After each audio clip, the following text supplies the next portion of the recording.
2 দিনের জায়গায় 4 দিন হয়ে গেল, তাও আমার স্বামীর কোনো খোঁজ খবর পাচ্ছি না। তারপর আমার বাবাকে বাধ্য হয়ে বললাম আমাকে যেন আমার শ্বশুর বাড়িতে দিয়ে আসে। বাড়ি পৌঁছে যেটা দেখলাম, আমার পায়ের নিচের মাটি সরে গেল। দেখলাম আমার ননদরা পাশে দাঁড়িয়ে আছে, আমার শাশুড়ি এবং শ্বশুর মিলে আমার স্বামীকে বকছে, আর আমার স্বামীর পাশে একটা সুতির শাড়ি পরিহিতা একটা মেয়ে বসে আছে। আমাকে দেখে আমার স্বামী উঠে দাঁড়ালো। আমার বাবা তো হতবাক হয়ে গেছে। আমার শাশুড়ি মাথা নত করে রেখেছে। আমি শুধু তাকে জিজ্ঞাসা করেছিলাম যে মা, এখানে কি হয়েছে। আমার শাশুড়ি যেহেতু পা ভাঙা ছিল, সে বসেছিল, আর বাকি সবাই দাঁড়িয়ে ছিল। ওই মেয়েটা বসা ছিল আমার খাটের উপর। গ্রামের বাড়ি যেহেতু, আশেপাশের মহিলারা বলা বলি করছিল অনেক কিছু। আমি শুধু আমার স্বামীর দিকে তাকিয়ে বললাম, এই মেয়েটাকে।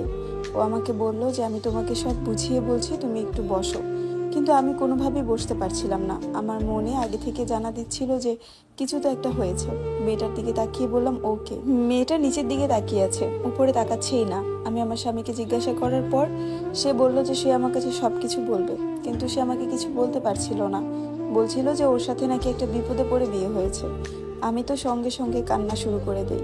আমার কলিজা ফেটে যাচ্ছিল যে এটা কি করে সম্ভব। মেয়েরা সব কিছু দিতে পারলেও স্বামীর ভাগ কখনো কাউকে দিতে পারে না।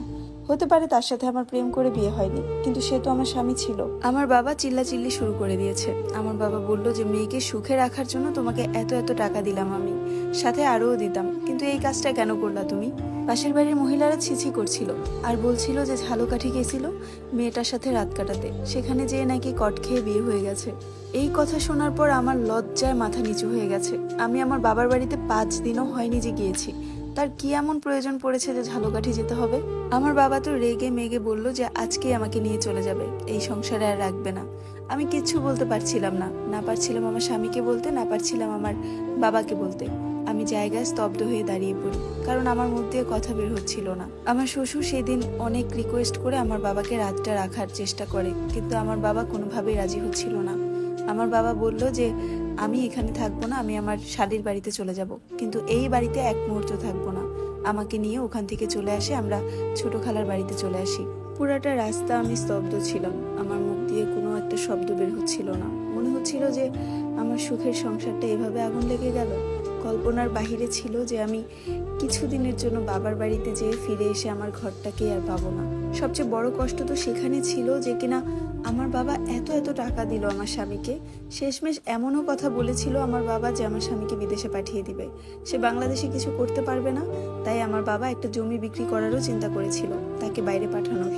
এই সমস্ত কিছু আমার মাথায় ঘুরপাক খাচ্ছিল। কি থেকে কি হয়ে গেল। পৌঁছালাম ছোট খালার বাড়িতে। ছোট খালাকে সবকিছু খুলে বলার পর আমার বাবা অনেক রাগারাগি করলো আমার ছোট খালার সাথে।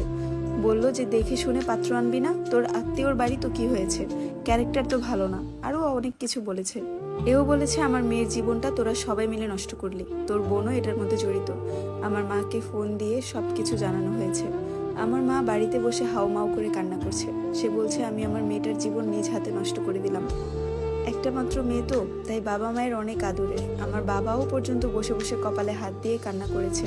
কি করলাম, না জেনে শুনে এমন একটা ছেলের হাতে মেয়েকে তুলে দিলাম যে ছেলের কিনা চরিত্রেরই ঠিক নেই।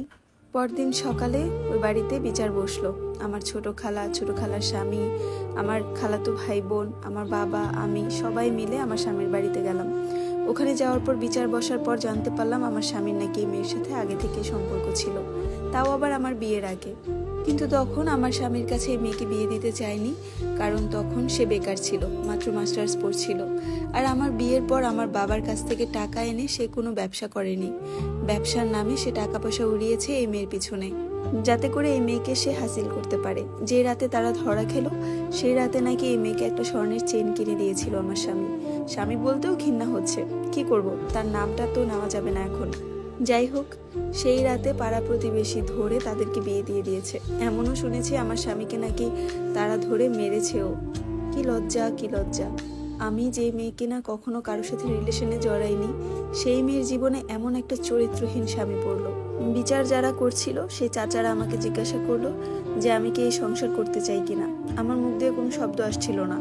আমার বাবা বলল আমার একটা মাত্র মেয়ে, আমার সয় সম্পত্তির অভাব নেই, এই চরিত্রহীন ছেলের কাছে আমার মেয়েকে রাখবো না, ভালো ছেলে দেখে বিয়ে দিব, এই ছেলের সাথে আমার মেয়ে সংসার করবে না। আমি কোনো কথাই বলছিলাম না, আমি শুধু তাদের কথা শুনছিলাম। আমার স্বামীকে জিজ্ঞাসা করা হলো কার সাথে সংসার করবে। যে মেয়েকে বিয়ে করেছে সেই মেয়ের সাথে নাকি আমার সাথে? আমার স্বামী উত্তর দিল, যে মেয়েকে বিয়ে করে এনেছে সেই মেয়ের সাথে। ওই মেয়েকে জিজ্ঞাসা করা হলো, ওই মেয়ে উত্তর দিল আমার স্বামীর সাথে সংসার করতে চাই, আর আমি যদি থাকতে চাই তাহলে আমাকেও রাখবে। ওই মেয়ে নাকি আমাকে রাখবে, আমার বাবার টাকায় সে বিয়ে করে এই বাড়িতে এসেছে, ওই মেয়ে নাকি আমাকে রাখবে। মেয়েটি হচ্ছে তার নাম ঠিকানা সবকিছু হাইড রেখেছে, কারণ সে চায় না তার মান সম্মানে আর দাগ লাগুক, কিন্তু সে চায় তার জীবনের গল্পটা দুনিয়া জানুক। এই মেয়ের মতো ভুল যেন আর কোনো মেয়ে না করে। এই লাইফ স্টোরিটি এসেছে কিশোরগঞ্জ থেকে। স্টোরিটিতে যদি মনে হয় কিছু শিক্ষণীয় আছে অবশ্যই শেয়ার করে দিবেন এবং তৃতীয় পর্ব পাওয়ার জন্য ফলো দিয়ে পাশে থাকবেন।